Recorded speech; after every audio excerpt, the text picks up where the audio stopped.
And turning to his men, quoth our brave Henry then, "Though they to one be 10, be not amazed.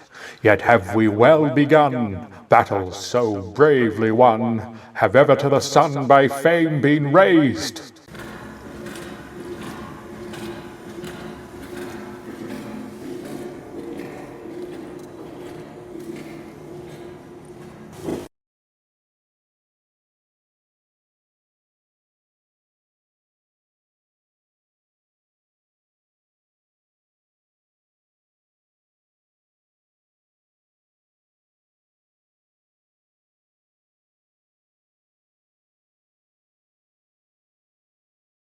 It was during the retreat of the 80,000, and the authority of the censorship is sufficient excuse for not being more explicit. But it was on the most awful day of that awful time, on the day when ruin and disaster came so near that their shadow fell over London far away, and, without any certain news, the hearts of men failed within them and grew faint, as if the agony of the army in the battlefield had entered into their souls. On this dreadful day, then, when 300,000 men in arms, with all their artillery, swelled like a flood against the little English company, there was one point above all other points in our battle line that was, for a time, in awful danger, not merely of defeat, but of utter annihilation. With the permission of the censorship and of the military expert, this corner may perhaps be described as a salient. And if this angle were crushed and broken, then the English force as a whole would be shattered, the Allied left would be turned, and Sedan would inevitably follow. All the morning the German guns had thundered and shrieked against this corner, and against the 1,000 or so of men who held it. The men joked at the shells, and found funny names for them, and had bets about them, and greeted them with scraps of music-hall songs. But the shells came on and burst, and tore good Englishmen limb from limb, and tore brother from brother, and as the heat of the day increased, so did the fury of that terrific cannonade. There was no help, it seemed. The English artillery was good, but there was not nearly enough of it. It was being steadily battered into scrap iron. There comes a moment in a storm at sea when people say to one another, "It is at its worst. It can blow no harder." And then there is a blast 10 times more fierce than any before it.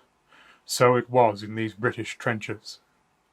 There were no stouter hearts in the whole world than the hearts of these men, but even they were appalled as the 7 times heated hell of the German cannonade fell upon them and overwhelmed them and destroyed them. And at this very moment they saw from their trenches that a tremendous host was moving against their lines. 500 of the 1,000 remained, and as far as they could see the German infantry was pressing on against them, column upon column, a grey world of men, 10,000 of them, as it appeared afterwards. There was no hope at all. They shook hands, some of them. One man improvised a new version of the battle song, "Goodbye, Goodbye to Tipperary," ending with, "And we shan't get there." And they all went on firing steadily.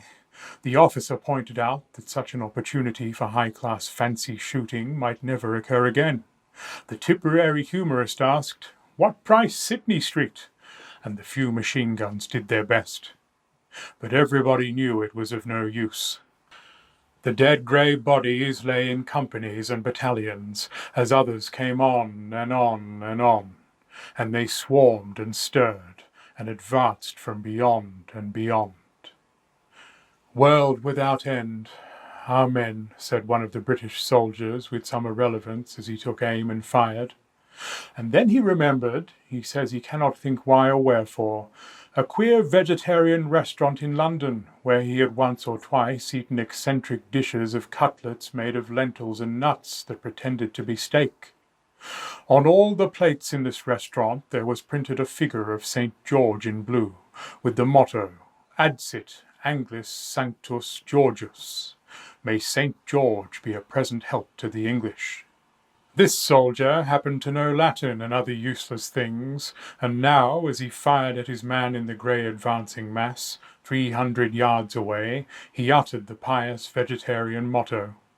He went on firing to the end, and at last Bill, on his right, had to clout him cheerfully over the head to make him stop, pointing out as he did so that the king's ammunition cost money, and was not likely to be wasted in drilling funny patterns into dead Germans.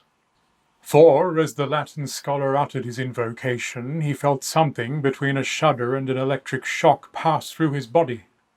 The roar of the battle died down in his ears to a gentle murmur. Instead of it, he says, he heard a great voice and a shout, louder than a thunder peal, crying, "Hooray! Hooray! Hooray!" His heart grew hot as a burning coal. It grew cold as ice within him, as it seemed to him that a tumult of voices answered to his summons. He heard, or seemed to hear, thousands shouting, "St. George! St. George! Ha, Messieurs!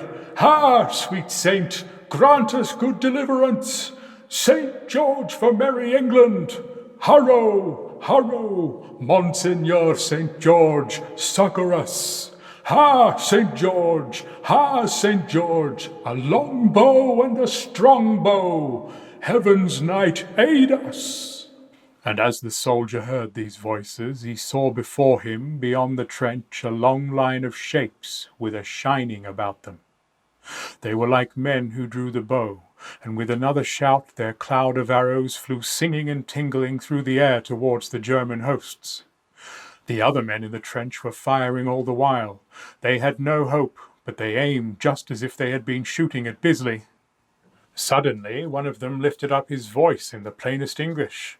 "God help us," he bellowed to the man next to him, "but we're blooming marvels! Look at those grey gentlemen!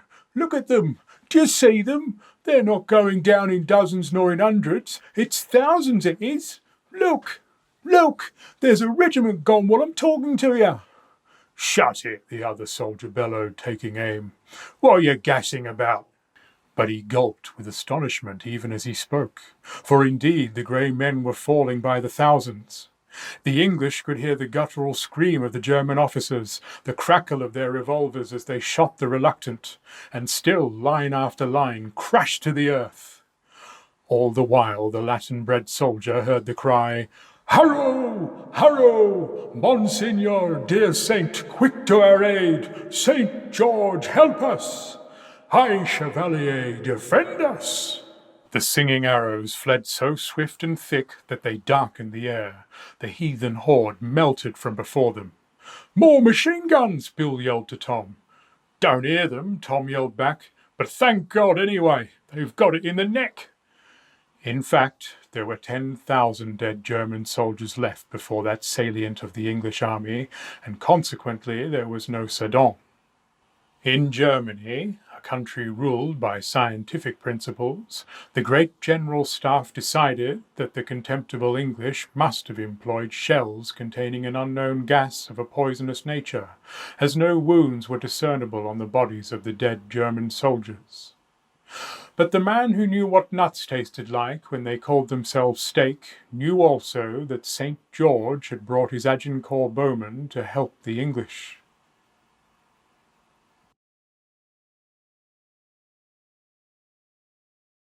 It's a long way to Tipperary, it's a long way to go. It's a long way to Tipperary, to the sweetest girl I know. Goodbye, Piccadilly, farewell, Leicester Square. It's a long, long way to Tipperary.